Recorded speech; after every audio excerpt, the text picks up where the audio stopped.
Welcome, everyone, to another exciting episode of the best aquarium podcast on the internet. I am one of your hosts, John from KG Tropicals and KeepFishKeeping.com, joined by the Professor Jason Adams. Jason, I got a surprise email yesterday that I decided I wanted to turn into a topic on the podcast, and I'm sure it's one that you and I will be able to speak quite a bit on. This might be a long episode because there's a whole lot to talk about, and that is the emergency tank move or just the non-emergency, but having to move an aquarium, something that you and I both have very much a lot of experience in. Absolutely. And I think we've both done videos on the subject before. And as you started to go through that message that you got, I'm like, oh my gosh, there is a lot to talk about here. So if you're somebody who is, if you're looking to move an aquarium, or you find yourself in a position where like, oh my gosh, I have to unexpectedly move some fish around, even if you're not planning on it right now, trust me, this podcast will be very valuable to you, hopefully at some point in the future. I want to do this like we do so many other things on this podcast. I want to go into great detail, talk about our experiences and our trials and tribulations, if you will, and go in deep. We're able to do that when we have a long format like we do. And I definitely enjoy that because, well, I like the sound of my own voice and I like to talk. So especially when it's something that I have as much experience in as I do here. So I want to start it off by reading the email. But before I do that, I would like to mention something that is very exciting for us. We want to mention the fact that this episode of the Tank Talk podcast is sponsored by a company that Jason and I love very much, that we both have personal relationships with the people there. We're talking about none other than Fritz Aquatics, one of the premier manufacturers of every aquarium chemical, whatever it is that you need. You can see these are not bottles that are placed there intentionally. If they were, the label would actually be facing the right way. You can see in the background of almost every video that I do bottles of Fritz Aquatics products, and that's because we use them all the time. And so this is not one of those things where we're being paid to say anything. We're actually talking about something that we use regularly. Jason, I know you're the same as me. You don't have your product placement behind you like I do, but you use these products every day too. Absolutely. And we're going to see how they fit into a very natural situation and scenario here a little bit later in the podcast. Oh yeah. We're going to be talking about some Fritz products because it goes right along with exactly what we're talking about. So yes, big thank you to Fritz, huge supporters of both of our channels. And we love those people over there. So let me get into this email. This person is a customer of ours at KeepFishKeeping.com. I do not have this person's permission to do this, so I'm not going to use their name. But the email reads as follows. I need some guidance and direction. Of course, he started it out with Dear John and Lisa. I've inherited 3 aquariums with fish. They have to be moved. The condition of the aquariums, water quality, and health of the swimming occupants may be in question. I haven't seen them in person, just photos. There's an Oscar, 5 plecos in 1 large tank, a community tank, and possibly a 3rd tank that has angels. It's been difficult to find out the size and capacity of these tanks. I planned to visit everyone tomorrow, and I'm planning to test everyone's water for the usual things. I know it sounds like I'm reading this funny, but it's because I'm practically blind and can't see the words. I've kept fish in the past, so I have an idea of what to expect. But I know I'll need to transfer everyone in buckets for the move. I'll try to conserve as much of the substrate and other items to take advantage of the beneficial bacteria colonies. If the water is in bad shape, should I treat it there before the move, or should I wait until I get everyone home? I've ordered some goodies from you. Thank you very much. And I hope to have the order in time to make use of the items. I don't need to tell you where this person's from. I'll be seeing the tanks tomorrow, Wednesday, and the move is planned for Saturday. if the aquariums are really nasty, what can I use to clean them? I was thinking of vinegar and aquarium salt. What would you recommend? First of all, we're not going to get into that today. I don't think there's going to be a time for that, for the talking about cleaning up aquariums. I don't even know if I would even want to do an episode on that, because it's just like, hey, get in there, get dirty, use elbow grease, clean it out, and cross your fingers. Because the short version of that is, whenever you're cleaning aquariums, don't use chemicals that are going to hurt fish. And so it's vinegar and razor blades. That's my go-tos, and a little bit of water to kind of spray it down, but a vinegar in a spray bottle, any hard water stains, razor blade, scrape it out, wipe it out with paper towels. You're good to go. Elbow grease is the number one thing. Another thing that I have vast experience in, or actually I should rephrase that, Lisa has a lot of experience in, because we bought a whole bunch of aquariums from an old closed fish farm, and they were all completely covered in water stains. So that's all I want to spend, all the time I want to spend on that. But this is a situation where the customer has tanks that he believes, and he didn't say this, I'm putting words in his mouth, but we're going to make basically two different scenarios here. The first is that the person who needs to move these tanks believes that maybe these tanks are not in the best condition, and they're going to need, it's going to be needed to be handled in a certain special way because these fish have been mistreated. The second scenario would be just a basic move. You know, you got your aquariums in Virginia, you need to move them to North Carolina. What are you going to do? There will come a point in this conversation where both of those two things merge, and it's the same for both of them. But when we're talking about the emergency situation, these fish are in dire circumstances and we need to save them. You know, it's almost like a rescue. Another thing I have experience in. I want to talk about that first, and then it'll kind of merge in with the just regular move. But the first thing is that he was wondering, and this was the very first thing that caught my eye. Should he test the water as it is now that the fish are currently in before moving them? I would love to give my answer first, because if your answer is the same, then it makes me look smart. If I let you answer first and you say what I was going to say, then I just look like I'm copying you. But out of respect for you, and the fact that you've done barely any talking so far, I do want to pass that off to you. Should this person waste any time testing the water prior to putting these fish in whatever type of container he's going to ship them in before transporting them? I should have said not shipping.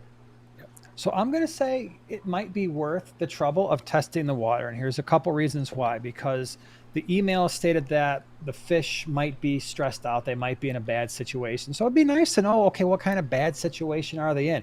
Are we talking about 50 parts per million on your nitrate or 500? Because that in and of itself will tell you, oh yeah, these fish, they are in fact in some pretty bad shape because they've been neglected. The second thing is, if you are picking these fish up from an area that's not sharing the same water source, it would be nice, especially if there's any chance that these fish might be, again, in various states of neglect. What is the pH? What is the water hardness? And is that close to what I have? Because that's going to give you an indication as to whether or not the fish are going to be experiencing additional stress when the water parameters change. And if you have the experience to mitigate the amount of change there's going to be, that might be helpful. So it takes just a couple minutes. Might as well test for the big things. Even if you just want to use a test strip, dip it in, look at it, and be like, okay, I've got a general idea of where I'm starting at. It's not the end of the world. Certainly something you could do. Well, I would not have looked like I was copying you, because my answer is in fact different. But I am always going to defer to Jason's opinion. Just know that, always. Whatever Jason says, he's right. Oh boy. If you listen to me, you're just listening to a guy who thinks he knows what he's talking about. I've got opinions on the Nationals, by the way. The Washington Nationals. Oh my gosh, what a wreck of a organ. No, I'm kidding. All right. Now, he's a big fan. It's the first time you've ever been wrong, because let me tell you something. They are on fire this year, and we could argue about that all day long. I don't know what date this podcast is going to upload. They might By have that just time, they should be 10 games out of first place. yeah, they may have tanked by then, but as of right now, I mean, they just swept a 4-game series against the Marlins. They got swept by the Dodgers. But anyway, listen, how dare you bring up baseball? Because you could get me talking about that all day long. But no, I mean, I do mean that. You know, I agree so much with so many of the things that you say, and I'll always tell people just defer to him, because you are an authority not only to the listeners but to me too. So, but in this particular situation, I'm not going to say I disagree. I think that if you could test and you got the kind of time and you're able to do that, knock yourself out. You're not going to hurt anything. But I personally, I wouldn't do it. I would just go based on what I see. If I see them in brown water and I see that they're just obviously not happy. Now, if they're really sick, that's one thing. But if they're just fish that are just sitting there, like, you know, the way an Oscar will do it, they'll just kind of sit there and pout like, I'm so miserable, get me out of here. I don't need to test to know that fish is unhappy. And so I know getting that fish out of there and into clean, nice, fresh water is going to be like a human being in a room that's filling up with smoke and then walking outside. It's like, oh, refreshing.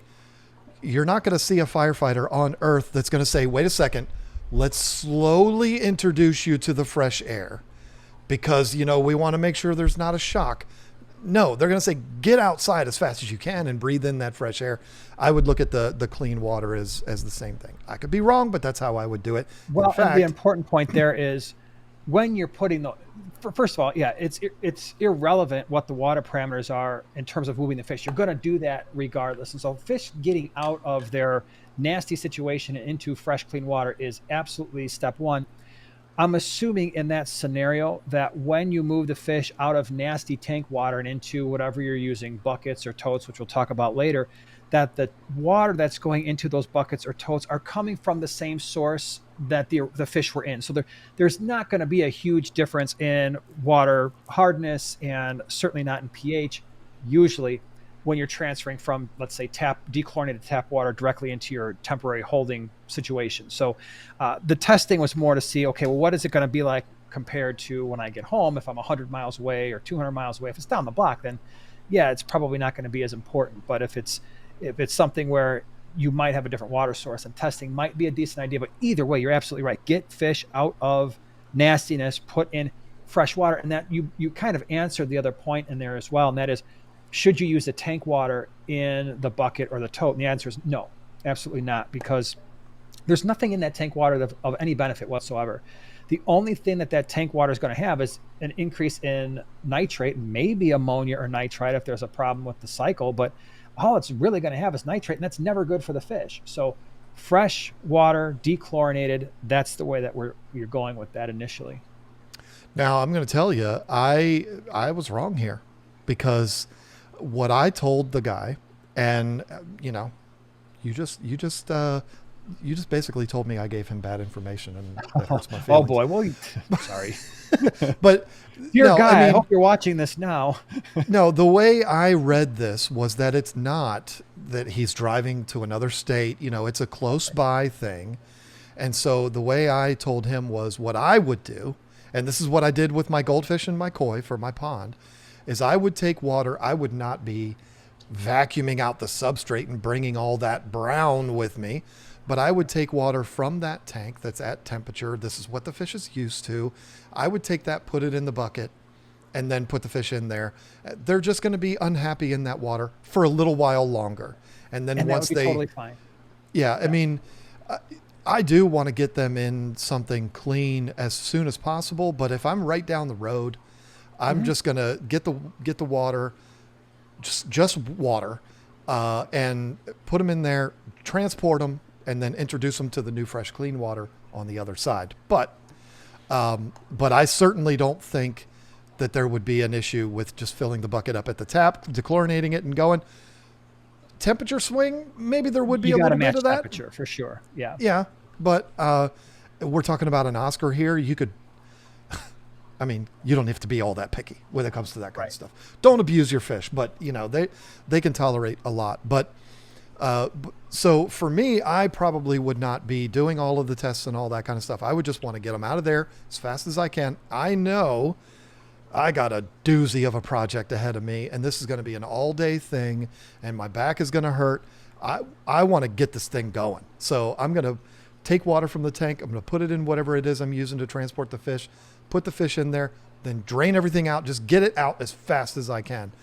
Because once the fish are safe, you can relax and just blast through it as quick as possible. Yeah.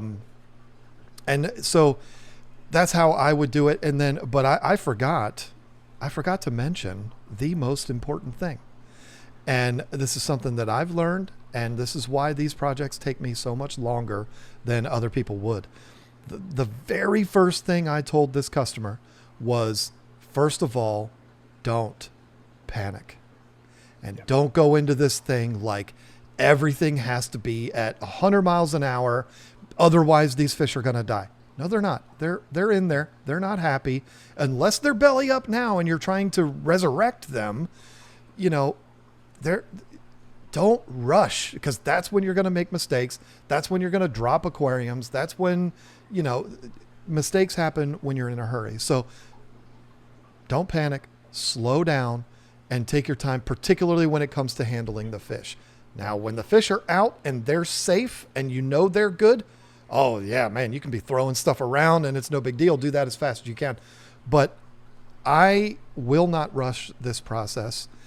And this is why when we moved all of our aquariums down here, 3:30 a.m., me and Whip's World and Eric Furlow from Furlow's Aquatics, 3:30 a.m., we were still filling up aquariums in this room right here, because I'm just not going to rush it. I'm not going to drop a $5,000 aquarium and break it into a million pieces.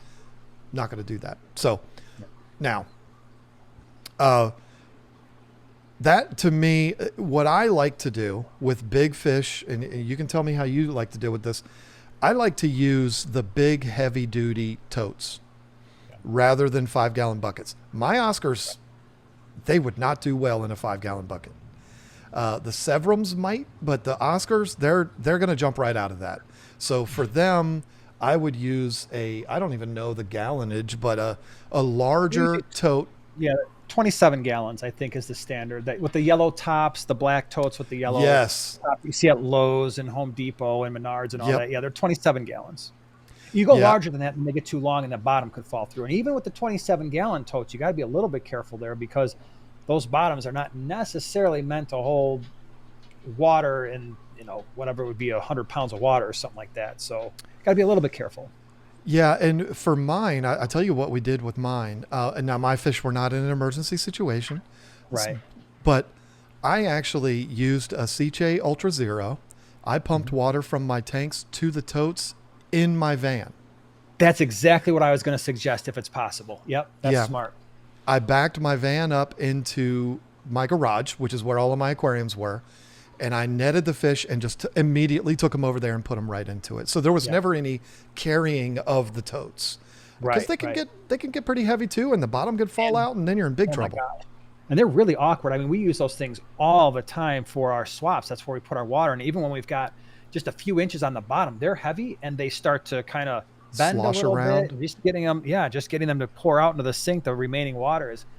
So those 27-gallon totes are great, but the way that you suggested it is probably the safest way to use those with larger fish. Smaller fish, buckets work just fine. Yeah. Yeah. I mean, if we're talking about angels and Congo tetras and rummy nose, put those in a bucket all day long. They're going to be fine. And they will be fine in there for a lot longer than you think they will. Oh, yeah. Not you, Jason, but you, the viewer. Right.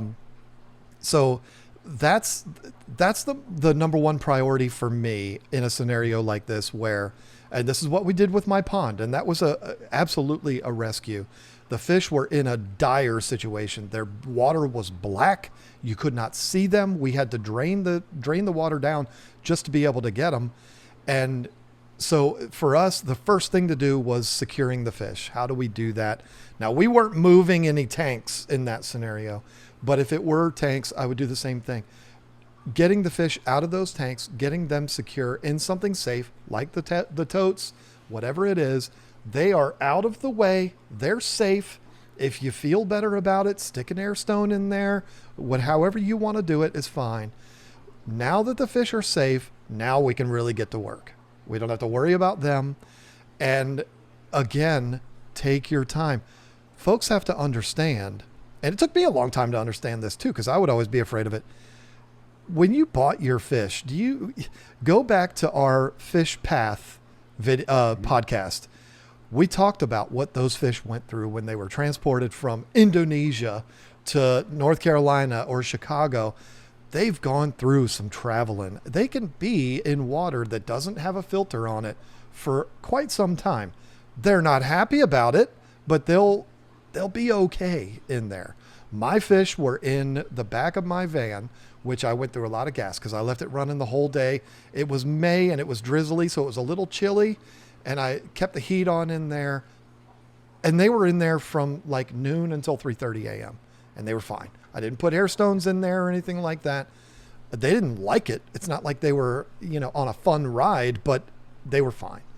We only lost one fish throughout the entire process, and it was one rummy nose tetra. But anyway, fish are secure. Jason, tell me I'm wrong here. I don't think we need to spend a whole lot of time on the proper way of actually moving the tank, but because... Well, it depends, I suppose, on the size of the aquarium, because there's a caveat here to everything we've said, and that is, okay, so all right, so let's back up. We agree, get fish out of current situation into your holding either tote or bucket, depending on the size of the fish. I prefer to use temperature matched tap water, dechlorinated, because it's going to be 100% pristine. Can you use the tank water? Yes, there's nothing beneficial in there, but you're also matching temperature, so there's the advantage there. But if it's really bad water, there could be an issue. If it's short term, like you said, if it's just, hey, I'm picking these up, I've got a 15-minute drive, it's probably not going to matter. It's not going to matter, right? If it's, hey, I've got to go to a different state and these fish are going to be in this situation for a number of hours, then it might matter a little bit more.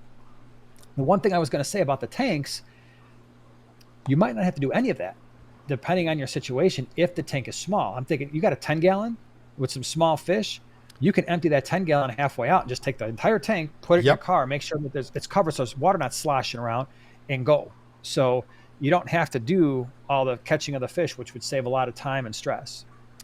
100%. And that is exactly what Lisa and I have done more times than I can count. When we had our 127 tanks in our 3-car garage and we moved it all over to my shop, that's exactly what we did. We didn't do that with the 240 or the 150s, but the 20-gallon, 20 longs that we had, and the 20 highs and the 15 gallons, we kept all the fish in them. We drained it down to about that much water, and we carried them out and we transported them that way. No problem. We didn't lose any fish. So that's a good point. I mean, if they're in a horrible situation, I don't know. I don't know how I feel about that, but you're absolutely horrible situation, right. You're getting the fish out, right? Yeah, for sure. Yeah. But yeah, if you're just moving an aquarium and it's a 10-gallon, I can't tell you how many emails I've gotten from people that are like, listen, I just need to move my 20-gallon tank from my laundry room to my living room. I'm freaking out here. How do I do it? And that's exactly what I would tell them. Drain it down to about there. You might not be able to carry that on your own, but get some help from somebody. Carry it out there. It's not a big deal. Don't make it more complicated than it actually is. I 100% agree with, moving the tanks. If it's anything above, what do you say? Maybe a 20? If it's above 29. 20, yeah, because 29, I guess you could do a 29 as well, as long as you're draining it down just a few inches, because it's the same length and width as a 20 long. It's just a little taller, but that doesn't matter necessarily if you're draining out most of the water and bringing it down to just a few inches. But definitely, I mean, the next standard size after that is 40 breeder and above. That gets a lot heavier, right? Yeah. When you've got even a few inches of water, because you've got an 18.5-inch wide by 3 feet long tank, that adds a lot of weight, and it just gets a little bit unruly, and water splashing around, and usually there's slightly larger fish. And by the way, when I'm moving those tanks, I don't know what you guys do, but I do take the rocks and the wood out because I don't want rocks, like big pieces of driftwood or rocks, like sloshing around, making it heavier, Right. potentially hitting the side of the glass and cracking it, or smashing a fish or something like that. So the only thing I'm leaving in those tanks is the substrate and the water. And maybe if there's live plants, I might leave that too. But most other stuff is coming out. And by the way, that's what we do at Aquashella, right? When people take home those display aquariums, usually they're draining out most of the water, if not all of it, at an Aquashella, putting saran wrap on the top, and then boom, everything else stays in. Yep. When we moved all of our tanks from Virginia to North Carolina, it's about a 3.5 hour drive. Lisa has a whole bunch of, like Joanna, a whole bunch of 5 gallon and 10 gallon little nano tanks. She drained those down about halfway, and she carried them herself. Yeah. You know, I mean, Lisa is a strong woman, but she's not a bodybuilder. She carried them no problem herself.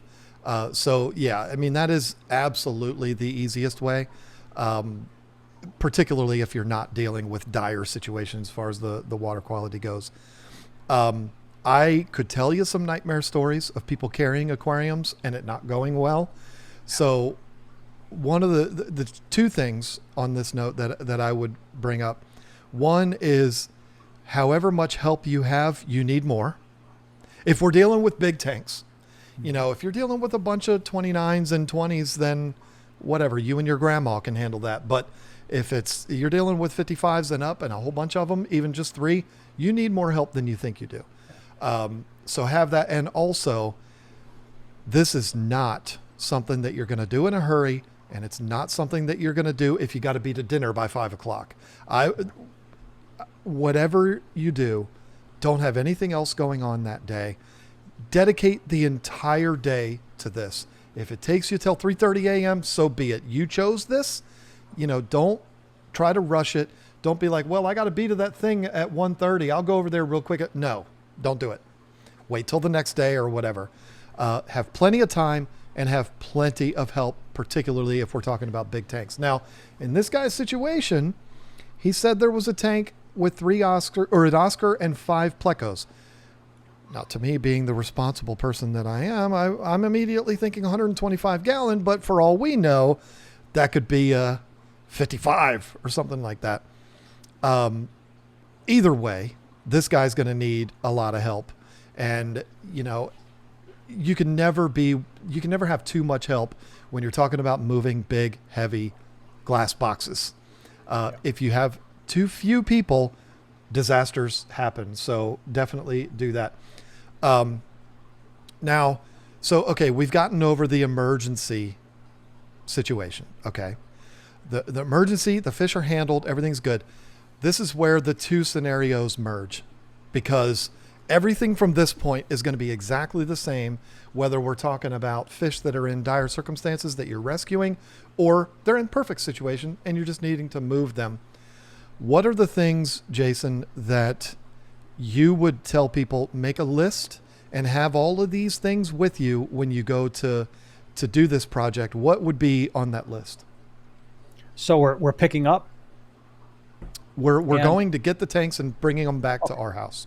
All right. So first of all, assume that when you get to the place that you're going to, they have nothing that you need, right? So really, that's the number one assumption. Assume they have nothing but a tank, fish, and water. So you're going to need nets, right? Because you're going to have to catch the fish. And I would bring different size nets. Bring larger nets. Bring smaller nets, because you don't know what you're dealing with. So nets.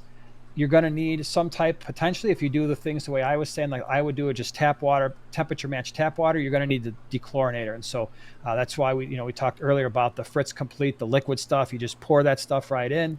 And if you have to do that, because you could walk in there and be like, man, this water is literally black. I have to drain all this water just to find the fish. And I'm not putting them in a bucket where I can't even see them. So the dechlorinator, depending on the types of fish and how far you have to go, a battery-powered air pump with an air stone may be useful, right? Again, like John said, they can go a decently long time, but it also depends on how many fish you're putting in the bucket or the tote, because if there's a lot of fish in there and they're stressed out and they've already been stressed, the last thing you want to do is just stress them out even more with a lack of oxygen. So if you've got a battery-powered air pump, and you can put an air stone in there. That would be a nice thing, right? If you're dealing with little tiny fish in a 5 gallon, maybe it's not as necessary.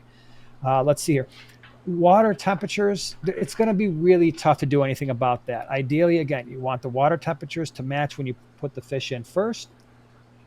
You're going to probably, like you did with the van, that was a great idea. It's what we do with our swaps, is we try to keep the car warm. It's uncomfortable, don't get me wrong. I mean, when I'm driving to Davenport from Chicago and I've got a 2.5 hour drive, and I've got to make sure my temperatures are somewhat close, and you're cranking out that heat at 78 degrees and it's blowing in your face, that sucks. Okay. Mm-hmm. So understand that's a bad day. You're going to be sweaty. Don't wear a winter coat even in the middle of winter in the car, right? Get down to the t-shirt and be like, okay, I'm just going to be warm, but the fish will be warm. So buckets, totes that are appropriately sized for the fish, obviously. What else am I missing here? Well, you've already covered everything that I had on my list, so Okay. I don't think you're. I don't. The only thing I would add to it, and this is, being a broken record, friends. Oh, absolutely. Yeah. You were talking about the size of the tanks. I found it interesting. Again, in my household, we're at the gym 5 days a week. So I would consider us to be a pretty strong household. My boys are both very strong. Generally speaking, for us, anything 29 gallons and less, it's a one person deal for us as dudes. If you are not somebody who goes to the gym 5 days a week, you might even be struggling with a 20 gallon, especially if there's substrate in there and you've got 20 pounds of substrate in addition to the tank, in addition to a couple inches of water.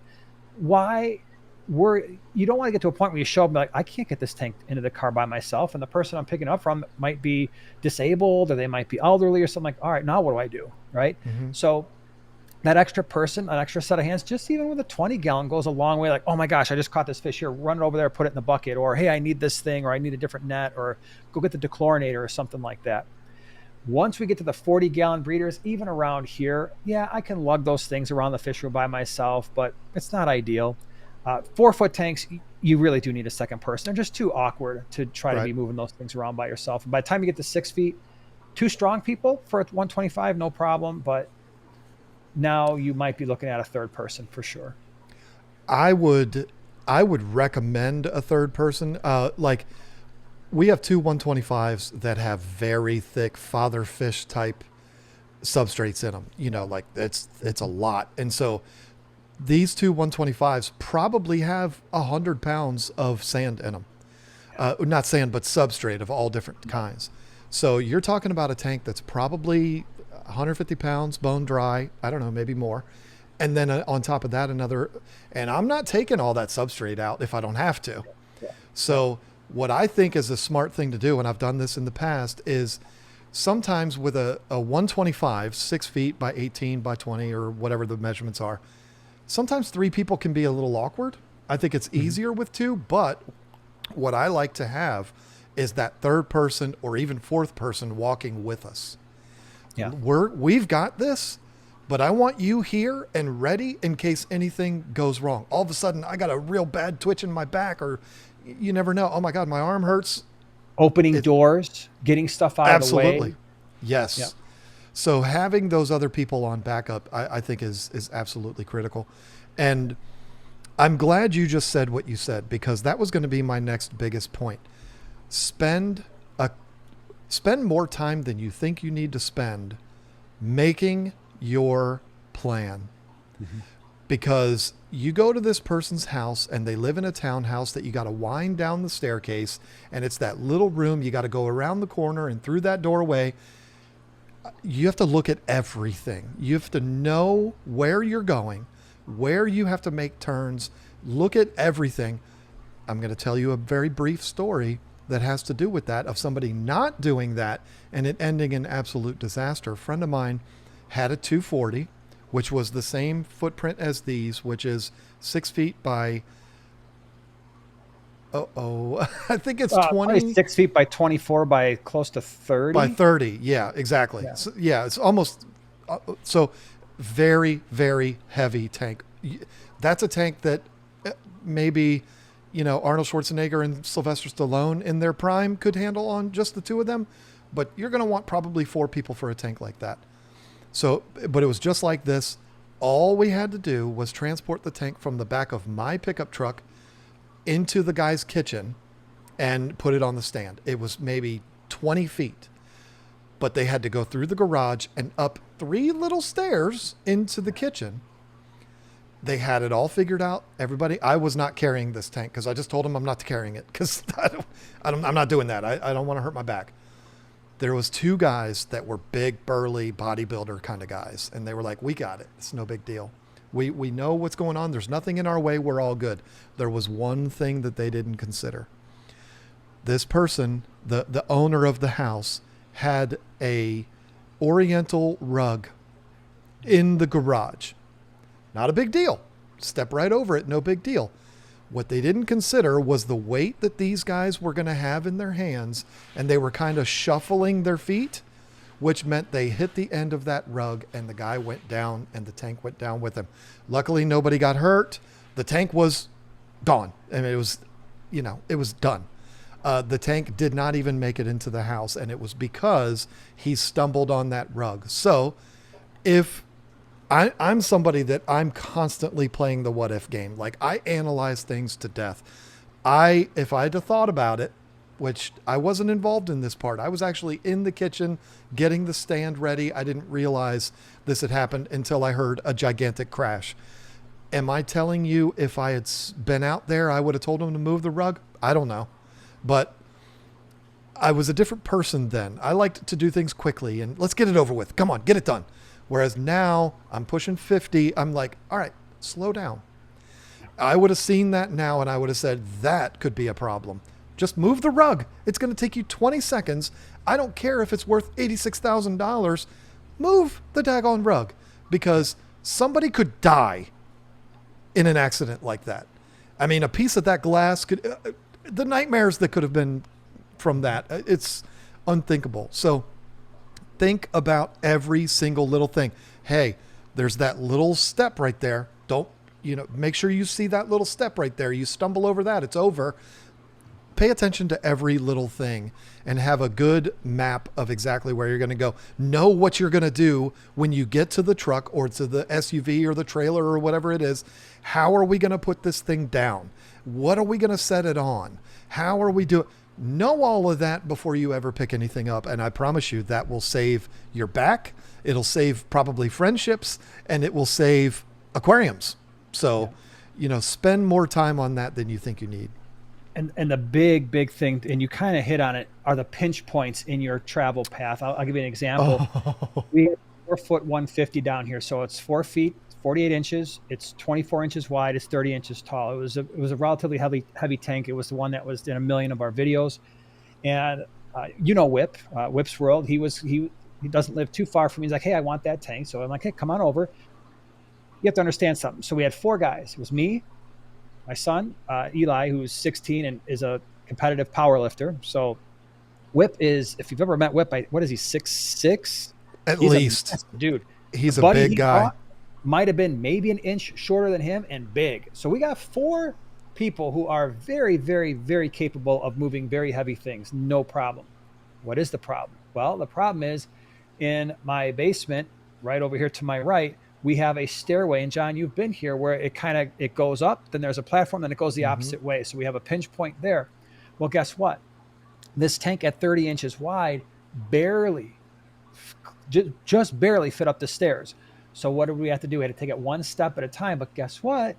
We don't have necessarily enough space in there for 4 people to work their magic. There's just not enough space, especially at the top. We had Whip and his buddy, who were big dudes, and then me and Eli down at the bottom. So it was mostly the guys at the bottom who had to lift that one step at a time and make sure the guys at the top had a really, really good grip on the top of that tank, because we were kind of lifting it on its side and going up one step at a time. Then we had to make the turns.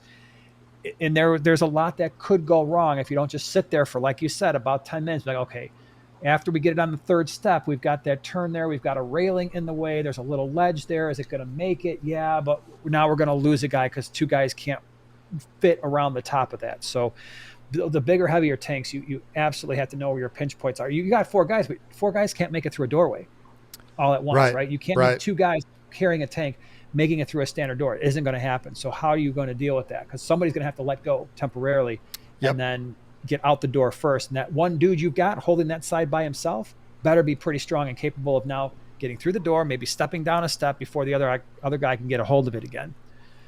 A And lot of to think this about. should be obvious, but your strongest helpers need to be on the bottom going Yeah. down the stairs, and your friends with the best backs need to be at the top because Yeah. they're the ones that are bending over the most and going down the stairs.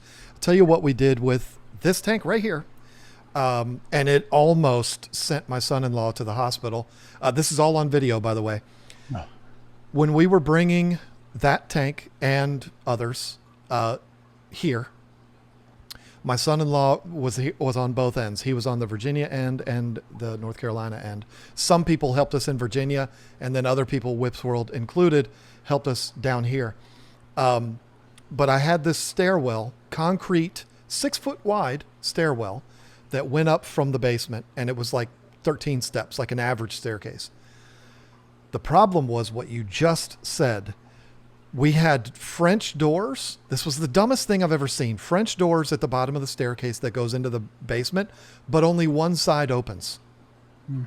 And it didn't open like this, like French doors open, like a saloon style. It was one side that just opened like a regular door. It was really dumb. So you could not have 4 people carrying this tank through that doorway. So what we did as a way of resolving that issue and also helping get it up the stairs was I laid 10-foot long 2x4s, a whole bunch of them, on the staircase. Mm-hmm. And that might sound crazy, but I also laid them into the door going across the threshold. We put the tank down on those 2x4s and slid it through the doorway, and then put them up onto what we wanted to do was put them up at an angle on those 2x4s and slide it up the stairs. Yeah. But it wouldn't work. Just the configuration, and with all the people, I had like 9 people there. Again, this is all on video. And so they were like, forget it. We can't slide it up. Let's just pick it up and muscle it up the stairs. And this is when it happened. You talk about pinch points and paying, and I mean literal pinch points, like people can pinch their hands. Mm-hmm. My son-in-law got down on one of the corners, and he's one of the strongest people I know. He's a little guy, but he's super strong. And he went to stand up with all this weight of this tank. He had one corner, my nephew had the other corner. What he didn't see was on the side of that staircase was an iron handrail. And so he's putting all this force, and he gets up and boom, right into his collarbone. Hit that. And I thought it was over at that point. I thought, call 911. He just broke his collarbone. Fortunately, he just kind of crumbled, and he's 24 at the time. So, you know, he's resilient. He was just like, oh, and then he was like, all right, let's go. And he wasn't hurt. It hurt, but he wasn't injured by it. Right. Thankfully. But that was one of those freak things that happens that you're not thinking about that. You're not thinking, oh, watch out for that rail. It's just there. And so that was, fortunately, he did not get hurt, and he was fine, and he moved down here. And that actually happening to his collarbone is on video, and it's very scary that happened. But I actually was so happy with him, and he's the father of my third grandchild. I had a screenshot, or I freeze framed on him, and I put a Superman outfit on him in that video because I was like, I wouldn't have gotten up after that. Like, that would have set me down. It would have been over for me. I'm not saying I would have broken a bone. I'm not fragile, but oh, that looked like it hurt so bad. But he muscled through it. As we're talking about the stuff that we need, there's something else that popped into my brain too. You're going to need totes and buckets for all the rocks, the wood, and all the other crap that's in the tank. Filters, heaters, all the extraneous stuff. So don't just bring containers for the fish in the water. You got to bring containers for all the other stuff that was in the tank that you might want to keep. Right. Absolutely. So yeah, I mean, as far as the things that you need, I think that's pretty well covered. The process itself, I'll go through our process on a couple of big moves that we've done, and you can go in on some of yours too. But for us, for the most part, we leave as much as we can in the tank. Now, I agree with you. If I was going to be transporting this tank, that is 300 pounds of rocks that are in there. Ain't no way that tank is getting moved and not breaking with those rocks. So those would all have to come out. But for the most part, even in the big tanks, we left the substrate in. Not the best idea, because that's a lot, but I had a lot of very strong, very capable people helping. We had all of the fish in my van in these big totes, and they were safe. They were in there. They were warm. They were good, and they were fine the whole day. We had a separate truck. I understand not everybody can do this, but we had a 26-foot U-Haul truck for all the glass. And we did not, and I repeat, did not, and no one ever should transport an aquarium on the aquarium stand. Mm-hmm. That is, you're asking for it if you do that. Even if it's a 10-gallon, something like that. All of the tanks were put on the floor of the U-Haul truck, and the stands were put right next to them. And the stands go on last, because if your stand is buried behind a bunch of tanks, you can't get it out. That needs to be the first thing out of the tank or out of the truck. So glass goes in first, good and secure. The U-Haul trucks have those like rails on the sides that I was able to use straps to strap the tanks in to make sure that, I mean, my 360 wasn't going to move, but you know, I don't want tanks sliding into each other and bumping into each other. So they were secure, even if you're just using moving blankets or something like that. And then the stands go in last, and then it's just a mad rush to get to the destination. Some of the most stressful driving I've ever done, because not only am I driving a giant vehicle, but I've got so much money and, you know, breakable stuff in the back of this truck. It was the longest 3.5 hours of my life. Yeah. But and then go ahead. Two things too with that. I think we've kind of mentioned, just to be clear, the totes and the buckets need to have lids, right? You can't have water splashing around. Fish will jump when they're bumped around. So make sure you've got lids for totes and buckets, and some tape, because all these stands that have doors, you want to tape all those doors shut. Otherwise, I promise you, the minute you go through a doorway or you're going up the stairs, those doors are going to catch, and you're going to, and fish tank doors are notorious for just ripping right off. And so now you're going to have this beautiful oak door doing tumbleweeds down a set of stairs. That's a major pain. If you do have a tank that is large, especially the 6-footers or even like a 75-gallon, the reason why I don't leave the substrate in is mostly because of our basement. I like to be able to, like with that 150, I stand it on end. So that gives you a lot of options in terms of maneuvering around tight spots. If you know you're going to have a tight spot, it's not just a straight shot. Empty the substrate out and then stand it on end, and then you can take it one step at a time. And it's a lot easier to do that. And the fish tank is usually going to be fine. Well, there's another thing to add to that too.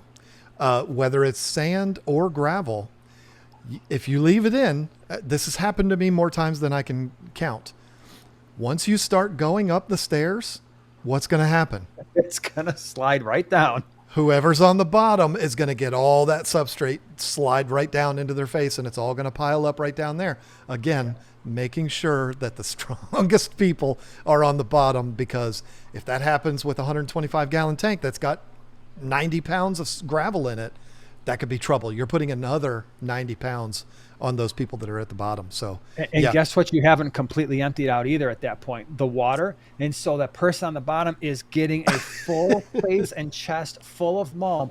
So they have to be like malmophiles, right? They just got to love the malm, and just, if their little bit gets in their eye or in their mouth, like open mouth, like they're breathing heavy, and a whole big chunk of fish, gravel, sand, malm hits them in the mouth, they're like, oh, whatever, it's a little gritty, I was kind of hungry, I'll spit it back out in the tank, we're good, let's just keep going with it. So just be careful there. You got to love the malm. And you got to make sure that the people that are helping you love you too, because they're not going to have a good day. Moving aquariums is not a good day. Yeah. Feed them well, buy them a case of beer if they're those kind of people, whatever it takes. You know, make sure, buy them tickets to a football game or something. Do something nice for them, because they're going to earn it that day. Is that the worst? So hold on. Of all the favors that you could ask, like top 5 worst favors you could ask a friend: pick me up from the airport, cut my lawn, help me move a fish tank, help me work on my car. Help me move in general. Yeah. I think move, but especially, can you please help me break down and reset up fish tanks? I'm thinking I'd love to hear from you all in the comments section. Is there a worse thing that you can be asked to do by a friend than help me move a bunch of fish tanks and reset them up again? Because you don't even want to do that for yourself, much I as know. less. I want to hear, is there something worse from everybody who's listening right now? Is there something worse than having to help somebody break down and reestablish fish tanks? That it is the worst. It's the worst thing. I told Lisa I'd never want to do it again. I don't even want to move a tank from here to there. I like, it's my least favorite thing in the world to do. And it's mainly because I stress out so much over what could happen. And I overanalyze, I go way too far with it, and it just stresses me out. I didn't sleep for a month leading up to moving all these tanks. It was just horrible. And so, yeah, it definitely, yeah, it's the worst. I can't think of something worse to ask a friend. And hey, listen, here's the thing. If they say yes, they are somebody that cares deeply for you, because if it were me, I'd be like, oh man, daggone it, I've got this thing I've got to be at that day. I'm sorry, I'm not going to be able to help you. I've got to do some weeding, and I'm meeting the president and diplomats, and it's just weird. They asked me that day, what about the next day? Well, no, it's actually a full month commitment I have to commit to when I'm committing to that. So I'm sorry, I can't commit to your thing, but it's other things the worst. Which is why this is the part of the podcast that I do have to say I am so fortunate, because that move for us, it was the worst. It was the worst thing that we've ever done. And we had so many people voluntarily come. My cat is trying to make an appearance on the podcast here. We had so many people show up on both ends, the Virginia side and the North Carolina side, including, as I said before, Whip's World, who lives near you, drove here. Eric Furlow came from Chicago. Eric Furlow brought a friend of his, Eddie, who has a YouTube channel, who I'd never met. He just came with him to help out. You know, this is a special breed of people that are willing to do this kind of stuff. And so, yeah, if you have people that are willing to help, consider yourself very lucky, because even people who have fish tanks don't want to help you move your fish tanks. There's one more technique type thing that I want to talk about briefly, because I almost saw, again, I worry about these things. I almost saw disaster happen, and it has to do, again, with this tank behind me. If you're watching in video, you can see it. If you're not, sitting in front of a 240 gallon custom aquarium tank that's sitting on a custom aquarium's stand. On that stand are two doors. Jason said, tape those doors shut. And he's absolutely right. I didn't have to worry about it on this tank. I don't know if you can see it, Jason. There's actually locks. So I was able to lock that. So that was taken care of. But I didn't lock those. And my nephew, we had the stand sitting at the bottom of that staircase, still in the basement. We haven't gone through the doorway yet. Now the stand weighs way less than the tank, but he opened the door a little bit and then put his hand inside the door. Yeah. I know where this is going. And now I stopped him. I saw that. I said, Sam, get your hand out of there. Because somebody walks by and bumps that door. Ouch. It would take a lot of force. The side of the doorway, or it would have been a nightmare. Smash your fingers. Yeah. And what he said was, well, I'm just putting it in there so that I can pick it up and then grab it from the bottom. I said, no, because you don't know when your elbow's going to hit you. Something weird is going to happen, and that door is going to crush your fingers, and then you're in big trouble. I don't want to see anybody, because that's the thing I worry about the most, is not the energy that people have to spend helping me with this. What I worry about the most is people getting hurt helping me with this. Yeah. And so I paid attention to that, and it was like, no, get your hand out of there. We've got 12 people here. We can pick it up and, So thankfully he didn't do that. So never. And I know this from my days of building custom cabinetry myself. You do not carry doors that way. If you have to hold it that way because you don't have any grip anywhere else, take the doors off. A Phillips head screwdriver, 30 seconds, the door's off. Then you don't have to worry about it anymore. Yeah. So now, on the other end, Is there really anything? I mean, basically, when you get to your destination, everything that we just talked about is done in reverse. And this is the fun time, right? I mean, if there's Oh going to be a yeah. fun time, I know you're going to be tired by now, but this is the fun time of the project. Yeah, this is when it all comes together, and this is when you're rounding third and you're seeing a home plate. It's like you're almost there, and the hard part's over. But this is where we can't get careless. You know, I mean, it's easy. It's like, okay, I'm at home now. I can relax. This is the easy part. No, it's not. Everything that we did, mapping out our route that we're going to take, paying attention to the corners, paying attention to the pinch points, paying attention to where your hands are going to be and what's on the floor and where the steps are. You still have to pay attention to all those things. But other than that, I mean, it's all basically the same. And then I say, get them filled up and get them fish back in that water. They're going to be so thrilled because they're going to be in nice, clean water, and you're going to look like a hero and everything's going to be fine. Now, I want to run this by you, Jason, because you're the professor and you have a degree in this kind of stuff. I'd like to get your opinion on why this happened. I don't think I've ever spoke to you about this before. We had concerning the fish, we had one major scare with our move down here to North Carolina.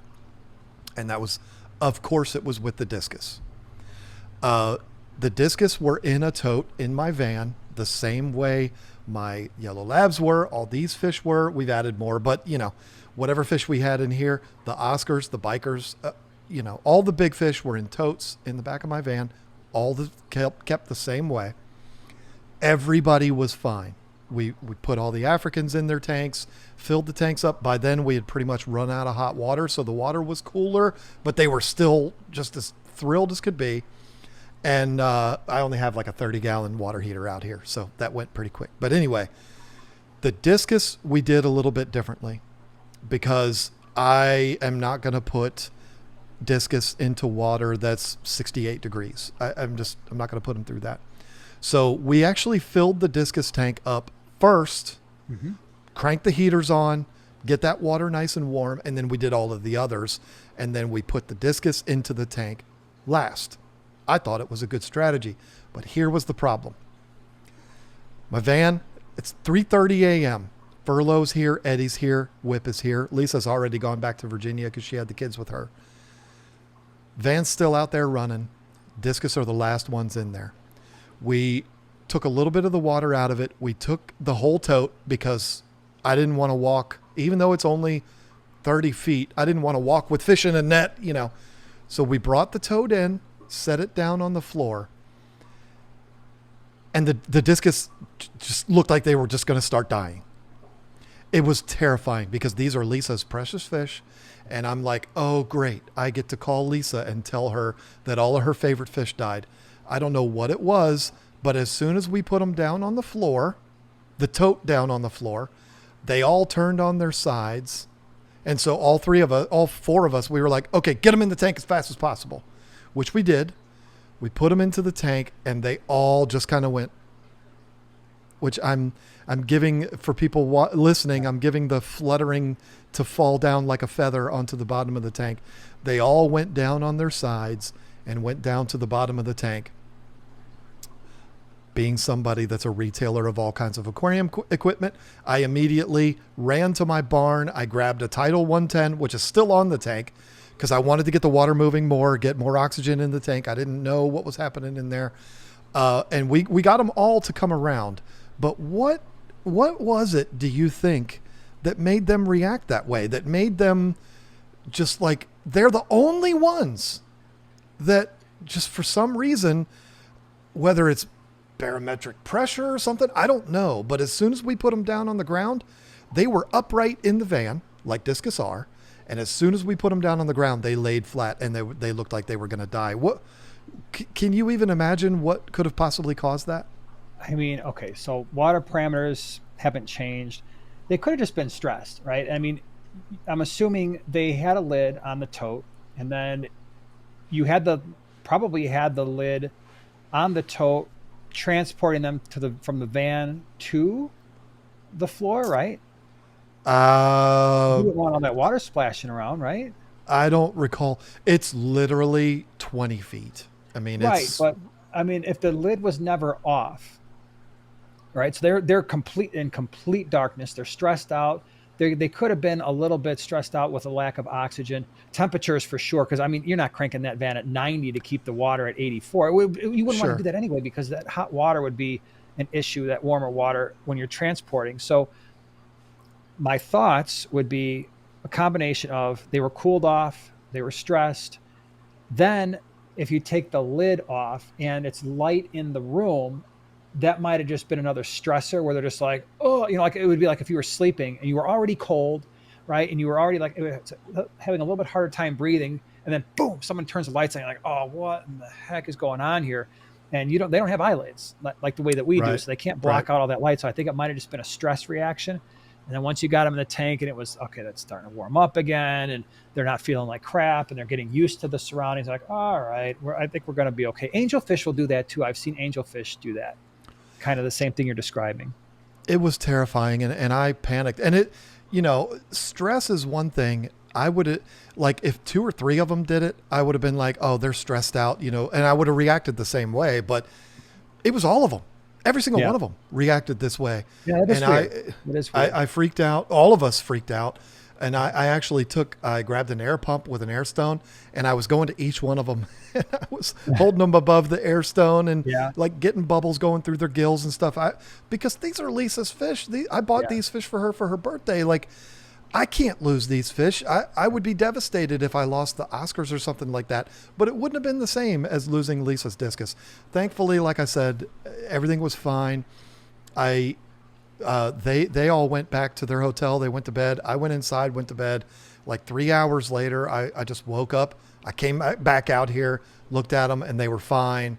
And I was like, okay, good. And then I was able to go back in and get a few more hours sleep. But that was spooky. It was terrifying. It all worked out. But that was, and of course it was Lisa's discus. Of course it was the last fish that we have left to put away. It's 3:30 a.m. Longest day of my life. It was, I was thrown for a loop, and Yeah. that was the worst part of the whole scenario. And I was already planning, like, what am I going to say to my wife? Yeah. Everybody So made about it. those discus. Yeah. Do you like picking out new ones? I've got a great idea. When you come back, we're going to go to the pet store. We're going to look at discus. We already have some different ones, better ones, sweetheart. Yeah. Way better than the ones we had before. That's what was keeping me up at that night, was like, what am I going to tell her? I mean, these were her, and unfortunately we've lost them all since then over the last 2 years. But yeah, it was keeping me up. Like, how am I going to tell her this? And so never have I been more relieved as I was when I came out here and they were all okay. But yeah, that scared me to death. And the thing is, knowing that now, I still would have done everything the exact same way. Yeah. Like, I can't think of anything that I would have done differently. You talked about taking the lids off and that exposed them to the light. The totes that I used were all clear, not crystal clear, okay. but Yeah. opaque enough where you can see through it. Okay. And so it was not like, it would have been more light, but it wasn't like taking that completely solid yellow lid off of those black totes. There was light getting in there to them. So I don't know what it was, but it was terrifying. But Wow. thankfully it That is- all worked out. Yeah. The one thing we haven't talked about, which is really important in this scenario or any scenario, is the beneficial bacteria, right? Things like filter media, substrate, rocks and wood, the decorations that are in the tank, because ultimately one of the most important things you can do besides keeping the fish alive, or just as important as keeping the fish alive, is keeping all that beneficial bacteria alive. So all the filter media, we try to maintain that, put it in filter bags if you can, float it in the totes. Really cool. Again, if you've got that air stone situation going, now if you've got sponge filters, just hook up the sponge filter right to your air source. But if it's hang on back media, canister filter media, if you can keep that stuff, even if it's just floating. When we do tanks here, I did a video on, okay, what do we do with our fish and our media? when we are moving tanks, and I would have a tote where it's just the filter floss is floating, the sponges are floating, so they're getting a lot of air there. Are some of the microbes going to die? Yeah. Could I put an air stone under there to keep it a little bit more, keep more flow going? Absolutely. That's the advantage to doing what you do when you keep the gravel and the sand submerged in water, because the stuff's got to be wet. The minute it dries, those microbes are all dead. So you're going to keep some of the beneficial bacteria that are on the surface of your substrate. Rocks and wood, if you can keep those things still wet, right, you're going to probably keep some of the beneficial bacteria alive as well, and then get all that stuff in the tank just as fast as you would get the fish in. And then that brings us probably to our other Fritz product that is ridiculously important in this scenario, and that is our Fritzzyme 7 or our Fritz Turbo Start that has the live nitrifying bacteria. Regardless of whether or not you've kept the media in filter bags, you're going to want to add that stuff because that's your live nitrifying bacteria. The Turbo Start is more concentrated.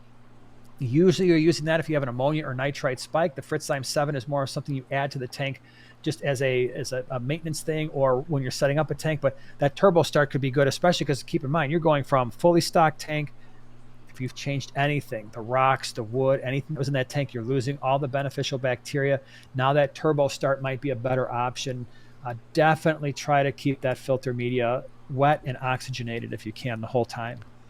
I am so glad you brought that up because we mentioned it, or I mentioned it in the beginning. We will be talking about Fritzzyme 7. Absolutely critical. And I've been so upset. I can remember 2 different occasions where I was asked, what is my favorite product from Fritz? But I was asked after you because we were together and we were asked and you were asked first. And every single time you've said Fritzzyme 7 and I've been like, daggone it, that's mine. And so I haven't been able to say that, but yeah, that's my favorite Fritz product. We sell a ton of it and it's because it's a great product. It's great to have around, particularly for situations like that. Yeah, you can use it as a way to start up a new tank too.